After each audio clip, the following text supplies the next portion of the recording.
नमस्कार एस्पिरेंट्स। आज के इस विशेष विश्लेषण में भारतीय संविधान की पहली 4 अनुसूचियों यानी शेड्यूल्स पर सीधे चर्चा करेंगे। प्रतियोगी परीक्षाओं की तैयारी करने वालों के लिए ये अनुसूचियां एकदम फाउंडेशन की तरह हैं।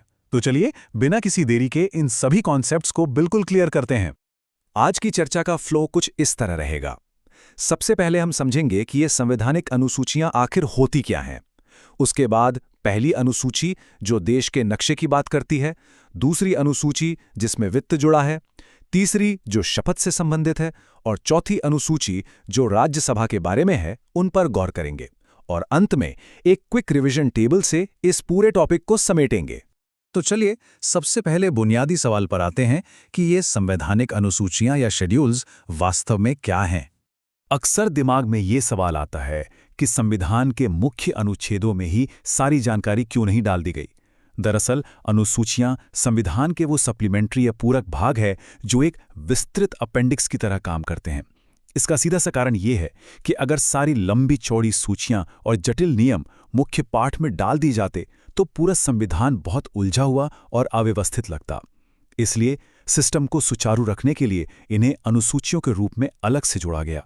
अब एक बहुत ही रोचक ऐतिहासिक तथ्य पर ध्यान देते हैं। जब हमारा संविधान बनकर तैयार हुआ था तो उस वक्त के ड्राफ्ट में केवल 8 अनुसूचियों को शामिल करना ही जरूरी समझा गया था। उस समय के हालात और प्रशासनिक जरूरतों के हिसाब से ये 8 अनुसूचियां बिल्कुल पर्याप्त मानी गई थी। लेकिन जैसे जैसे हमारा लोकतंत्र बढ़ा वैसे वैसे नई जरूरतें भी सामने आई और यही वजह है कि मूल रूप से जो संख्या 8 थी वो समय के साथ बढ़कर अब कुल 12 हो गई है। भूमि सुधार, दल बदल कानून और पंचायतों जैसी नई व्यवस्थाओं को जगह देने के लिए संविधान का ये विस्तार एकदम लाजमी था। आइए अब रुक करते हैं पहली अनुसूची की तरफ, जिसे हम सीधे तौर पर देश का नक्शा भी कह सकते हैं।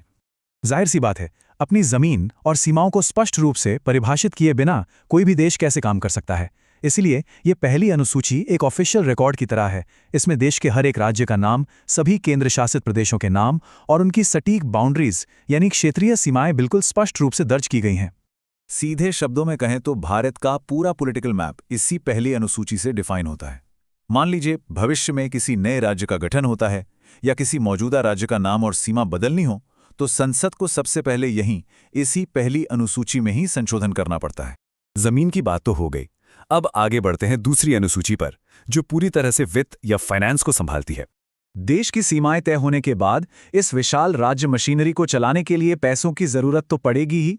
एग्जाम के नजरिए से ये बहुत ही हाई यील्ड टॉपिक है। याद रखने वाली बात यह है कि दूसरी अनुसूची देश के टॉप संवैधानिक पदों के वेतन और भत्तों की गारंटी लेती है। इसमें राष्ट्रपति, राज्यपाल, जज, लोकसभा के स्पीकर और सीएजी जैसे महत्वपूर्ण पद शामिल हैं ताकि ये सभी बिना किसी दबाव के पूरी स्वतंत्रता के साथ अपना काम कर सकें। अब हम आते हैं तीसरी अनुसूची पर, जिसका मुख्य विषय है शपथ। जमीन और धन की व्यवस्था हो जाने के बाद संविधान उन लोगों से पूरी ईमानदारी और वफादारी की उम्मीद करता है जो इन ऊंचे पदों पर बैठेंगे। कोई भी संवैधानिक पद संभालने से पहले शपथ लेना अनिवार्य होता है और इसी तीसरी अनुसूची में राष्ट्रपति, मंत्रियों, सांसदों, विधायकों और जजों के लिए शपथ का बिल्कुल सटीक फॉर्मेट दिया गया है। ये देश की सेवा करने का एक बहुत ही पवित्र और गंभीर वादा है। यहाँ पर एग्जाम में अक्सर होने वाले कंफ्यूजन से बचने के लिए एक बहुत ही शानदार ट्रिक है। बस एक छोटी सी बात याद रखनी है, पैसा हमेशा वादे से पहले आता है ना आसान। इसका मतलब यह है कि दूसरी अनुसूची हमेशा सैलरी या वेतन को संभालती है और उसके ठीक बाद आने वाली तीसरी अनुसूची शपथ या वादे को। इस छोटी सी ट्रिक से ये सीक्वेंस दिमाग में हमेशा के लिए सेट हो जाएगा। चलिए अब बात करते हैं चौथी अनुसूची की, जो राज्यसभा से संबंधित है। संविधान की इस चौथी अनुसूची का काम राज्यों के बीच राजनीतिक पावर को बांटना है। हमारे देश के फेडरल स्ट्रक्चर को मजबूत बनाए रखने में इसका बहुत बड़ा रोल है। ये अनुसूची तय करती है कि संसद के उच्च सदन यानी राज्यसभा में हर राज्य और केंद्र शासित प्रदेश को आखिर कितनी सीटें आवंटित की जाएंगी। और ये सीटों का बंटवारा कोई मनमाने तरीके से नहीं होता। इसके पीछे का शासी नियम पूरी तरह से जनसांख्यिकीय या डेमोग्राफिक है। इसका सीधा सा नियम है जनसंख्या।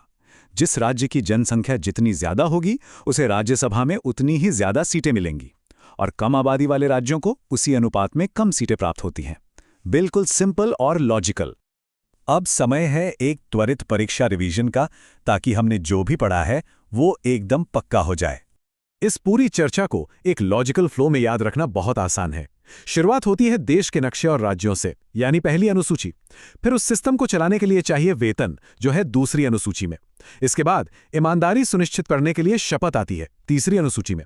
और अंत में राज्यों के प्रतिनिधित्व के लिए राज्यसभा की सीटें चौथी अनुसूची में आती हैं। इस फ्लो को एक बार दिमाग में बैठा लिया तो एग्जाम में सारे तथ्य यूं ही याद आ जाएंगे। आज के इस विश्लेषण से एक बहुत ही मजबूत नींव तैयार हो गई है। लेकिन अब एक विचारणीय प्रश्न ये उठता है कि जब सिर्फ पहली 4 अनुसूचियां ही मिलकर राज्य की इतनी विशाल और मजबूत नींव रख देती हैं, तो बाकी बची हुई 8 अनुसूचियां भारतीय लोकतंत्र के भविष्य को संवारने के लिए अपने भीतर कौन सी अपार शक्तियां और नियम समेटे हुए हैं? ये वास्तव में सोचने वाली बात है। आज के इस गहरे विश्लेषण में शामिल होने के लिए बहुत बहुत धन्यवाद।